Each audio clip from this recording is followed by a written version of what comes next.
Welcome to made for her by Tulika. Material details মোটামুটি এখানে একটা দেয়া রয়েছে এই নেক পিসটার জন্য। ফার্স্টেই আমি এখানে দুটো মাউন্ট বোর্ডের পিস নিয়েছি। এটা মোটা মাউন্ট বোর্ড। এই মাউন্ট বোর্ডের পিসগুলো আমি এখানে লিখে দেবো যে মোটামুটি মেজারমেন্টটা কত, বা নিচে ডেসক্রিপশানেও পেয়ে যাবে ফুলটা। আমি ছোট যে পিসটা রয়েছে সেটাকে ব্ল্যাক কালারের কটনের কাপড় দিয়ে এখানে আমি মুড়ে দিচ্ছি। মোড়ার জন্য আমি এখানে ফেভিকল ইউজ করছি। তোমরা ফেভিক্রিলের ফেব্রিক গ্লু অথবা ফেভিকল যে কোনো কিছু ইউজ করতে পারো। তবে ফেভিকল কিন্তু অনেক সময় কালো কাপড়ের ওপর দাগ ছেড়ে যায়, সেক্ষেত্রে ফেভিক্রিল ইউজ করা বেটার হয়। আর যদি ফেভিকল ইউজ করে তোমরা কমফোর্টেবল থাকো তাহলে ফেভিকল অবশ্যই ইউজ করতে পারো।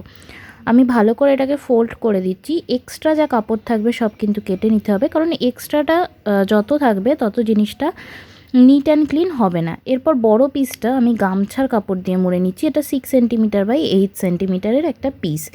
ব্যাক পোর্শনটাও আমি মুড়ে নিয়েছি। আমার বেস দুটোই রেডি। এবার আমি ব্ল্যাক কালারের যেটা রয়েছে সেটাকে আমি ব্যাকটা মোড়ার কোনো প্রয়োজন নেই, কারণ এটাকে আমরা গামছা কাপড় দিয়ে মোড়া যে পিসটা রয়েছে তার ওপর বসিয়ে দেবো। আমি এখানে মিডল করে বসিয়েছি আর এটা শুকিয়ে যাওয়া পর্যন্ত ওয়েট করব। ভালো করে এটাকে চেপে দিতে হবে যাতে ভালো করে আটকে যায়। এরপর আমি একটা উডেন আউল নিয়েছি আর এটাকে আঠা দিয়ে আমি বসিয়ে দিয়েছি এই ব্ল্যাক কালারের আমার যে পিসটা রয়েছে সেই পিসটার ওপরে আমি বসাচ্ছি। এখানে আমি ফেভিকলই ইউজ করছি। ফেভিকলে কিন্তু কাপড়ের সাথে এই উডেন পিসগুলো ভালোভাবে আটকে যায়, তবে খুব ভালো করে শুকিয়ে নিতে হবে। এরপর আমি ব্যাক রোপের জন্য টুইস্টেড রোপের যে ব্যাক দড়ি আছে সেটা নিয়েছি। টুইস্টেড রোপের ব্যাক রোপ কিভাবে তোমরা বানাবে তার টোটাল ভিডিও, পুরো প্রসেস আমার চ্যানেলে খুব সুন্দর করে করা আছে ডিটেলসে। আর কটন বল তোমরা কিভাবে বানাবে সেটার ভিডিও পুরো ডিটেলস করা রয়েছে।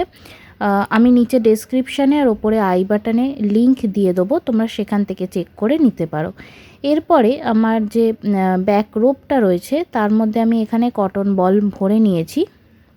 কটন বল ভরার জন্য তোমরা কটন বলের মুখে অনেক সময় অনেক ছোট বড় থাকে, তাই সরু তার ইউজ করতে পারো অথবা এমনিও ভরে নিতে পারো। এরপরে আমার যে পেন্ডেন্টটা রয়েছে, পেন্ডেন্টটা মোটামুটি শুকিয়ে গেছে। এইখানে আমি সুচ দিয়ে ফুটো করে নিচ্ছি। ফুটো করে নিয়ে আমি সেলাই করে আমার যে ব্যাক রোপটা রয়েছে সেটা আটকে দেবো। আমি এখানে দুটো কটন বল ইউজ করেছি ব্যাক রোপে। তোমরা চাইলে অন্য যে কোনো কালারের অন্য যে কটা ইচ্ছা কটন বল ইউজ করতে পারো। এখানে আমি গিট বেঁধে দিচ্ছি আর এক্সট্রা যা সুতো থাকবে কেটে দেবো, আর সেই মুখে একটুখানি গ্লুও অ্যাপ্লাই করে শুকিয়ে নেবো। এই টাইপের পিসের জন্য আমি সবসময় সাজেস্ট করব ওভারনাইট শুকোনোর জন্য।